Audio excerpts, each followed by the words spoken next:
Hi guys, Radhe Radhe. यो के हो गाइज, ग्यास गर्नु त। यो के होला? यो हो घुइयाँ। घुइयाँलाई मैले पहिला उसिनेर हल्का तेलमा तारेर निकालेर राखेको छु। यो के अरे, नत्र यो लिसिलो हुन्छ, त्यही भएर थोरै तेलमा तारेर राखेको छु।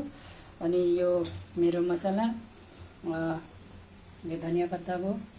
अनि यता चाहिँ मेरो तरकारीको तयारी हुन लाग्छ। यो मसला चाहिँ पहिला मैले 2 दाना प्याज, अनि 2टा टमाटर, लसुन, हरियो खुर्सानी, अदुवा, के अरे ल्वाङ, काली मिर्च, इलायची, दालचिनीको बोकडा सबै हालेर फ्राई प्यानमा अलिकति सोटे गरेर त्यसलाई मिक्सरमा पिसेर यो बनाऊ, यो ग्रेभी बनाओ। अनि के अरे, यसमा हाम्रो आफ्नो सुक्खा मसला पनि हालेछु। धनियाँ पाउडर, खुर्सानी पाउडर, हल्दी, गरम मसला पाउडर सबै हालेछ, नुन, यो सब हाले। यो मसला अब पाकेपछि यसमा थोरै पानी हाल्ने हो। लगभग अब रेडी भइ नै सकेको छ। यो सबै देखाउँदा भिडियो लामो हुन्छ, त्यही भएर मैले सर्टकटमा देखाउन लाग्छु। यो उसिनेको, छिलेको, फ्राई गरेको, तेलमा तारेको त्यो सब देखाएको छैन मैले, भिडियो लामो हुन्छ। अब यो मसला रेडी भइसक्यो। यसमा अब पानी हाल्ने, आफूलाई कति पातलो अनि कति गाढो मनपर्छ त्यो हिसाबले पानी हाल्ने। अलिक ठिक गाढै ठिक हुन्छ। म चाहिँ यति पानी हाल्छु अहिले। यो पानी पाकेपछि के अरे अलि ठिक हुन्छ।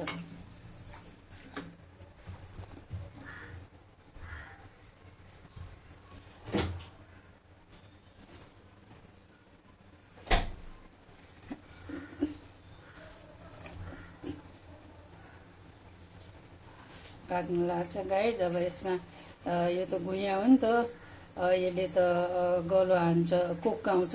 त्यही भएर यसमा खट्टो चिज केही हाल्न जरुरी हुन्छ। मसँग काग्ती छ, काग्ती हाल्न लाग्छु। जोसँग जे त इमली, काँचो आँप जे हाले पनि हुन्छ चुकिलोको लागि। मैले चाहिँ काग्ती हालेँ।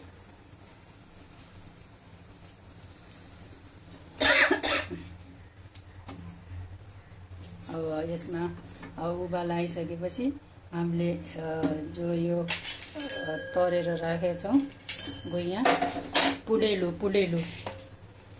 गाउँटी भाषामा पुडेउ पनि भन्छ यसलाई। नुन पनि हालिसकेको छु मैले यसमा।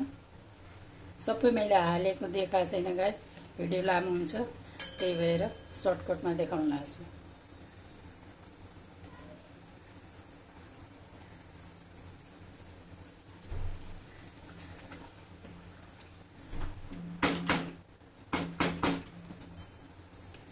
अब हेर्नु यता, यसमा ओइल लागिसक्यो, उफ्लिसकेको छ।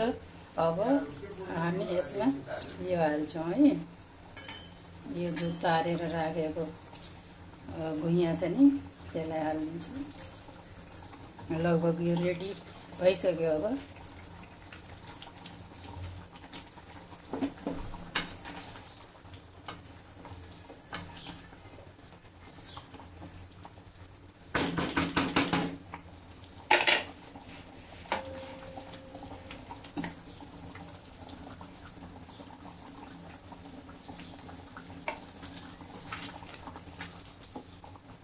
हेर्नु, यति ठिक छ, यति गाढा छ, यो यति ठिक छ। यति भएपछि रोटीसँग खान ठिक्क हुन्छ।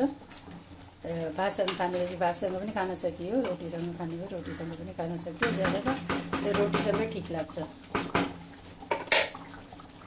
अब यो भइसक्यो। अब यसमा म यो माथिबाट धनियाँ, हरियो धनियाँ हाल्न लाग्छु।